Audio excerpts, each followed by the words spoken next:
had a recent question, which was, how does IBC protect one from inflation?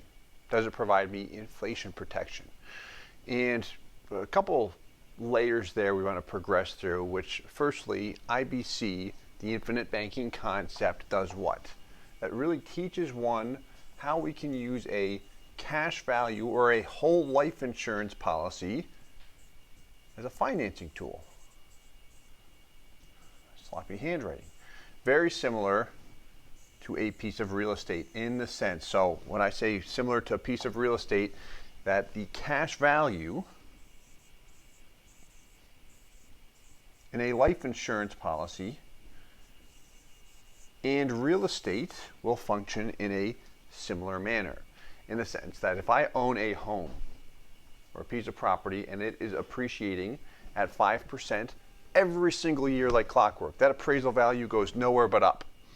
Regardless, if I own that home free and clear, I've paid it off, or if I owe a mortgage, have a mortgage outstanding, a line of credit, if I owe a lender money on that real estate, is that loan ever going to impact the 5% appraisal value, the appreciation? No, I'm going to get that 5% regardless if I own the home free and clear or if there's a mortgage on it. Well, it's the exact same thing with how cash value life insurance works. Regardless if money is in cash or if I have borrowed against it, I continue to receive the same dividends and interest as if I never touched the money in the first place. So that's IBC.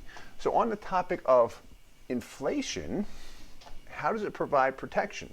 Well, this is more going to revolve around how whole life insurance actually works. And aside from the policy design, the company selection, really the question is how do companies pay interest? How do they pay dividends? What do they pay to policyholders? And how does it work when an inflation has occurred in the past and when interest rates have bottomed out and everything is going down the tube? So let's look at a couple examples here. So here we have dividend history with one company, one of the big four.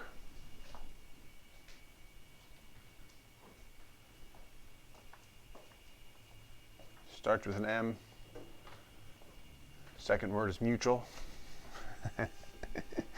But what we've got, what I want to focus on here is let's look at a time period when inflation occurred,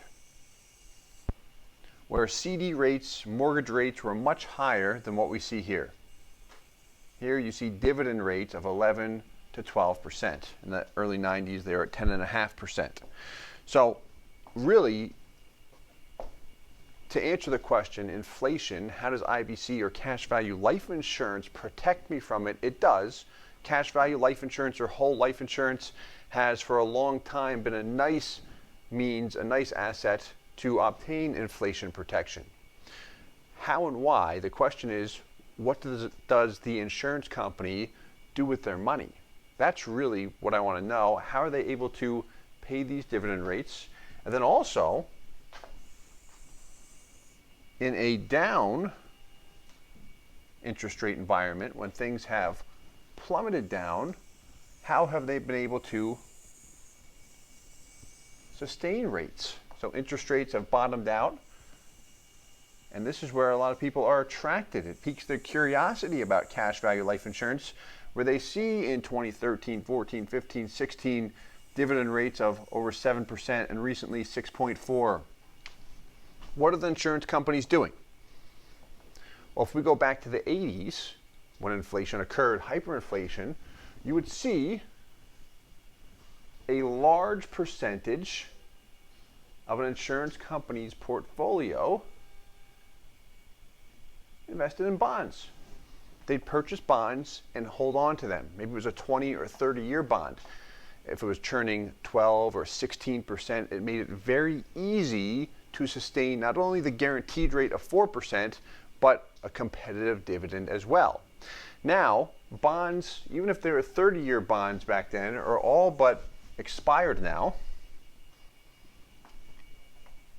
And you can't really buy bonds today. You can, but they're not as attractive as they once were.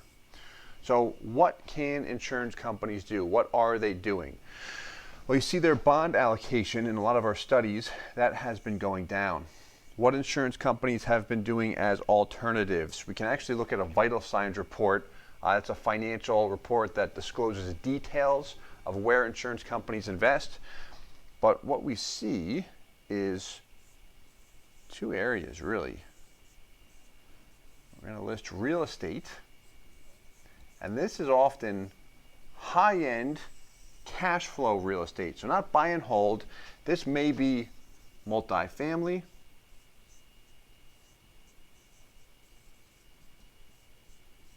This may be large buildings in metro city areas.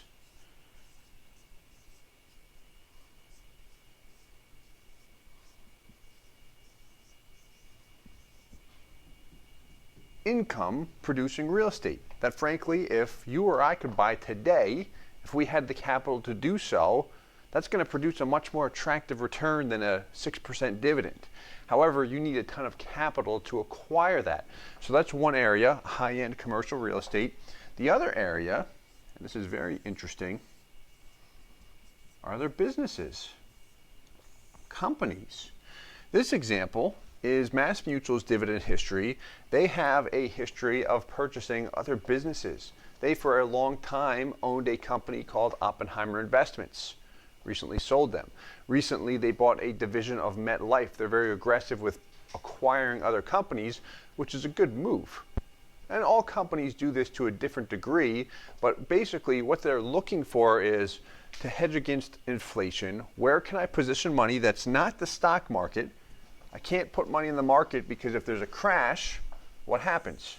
Policyholders lose money, and this is not an investment. Life insurance is not an investment. It is a savings asset, safe place to position money, but I can't lose money there. They've got to pay out life insurance claims at the end of the day. So other than the stock market, what do I have that's a safe area I can position money? Bonds, but they've got to be attractive. And then the alternatives we've seen heavily are high-end commercial real estate and other businesses. And we've got other content that really goes in depth as far as a company's assets, liabilities, what they have positioned, their actual returns and such, which is good to see. But how they are hedging against inflation is if rates go up, especially if bond rates go up, they're probably just going to buy bonds again.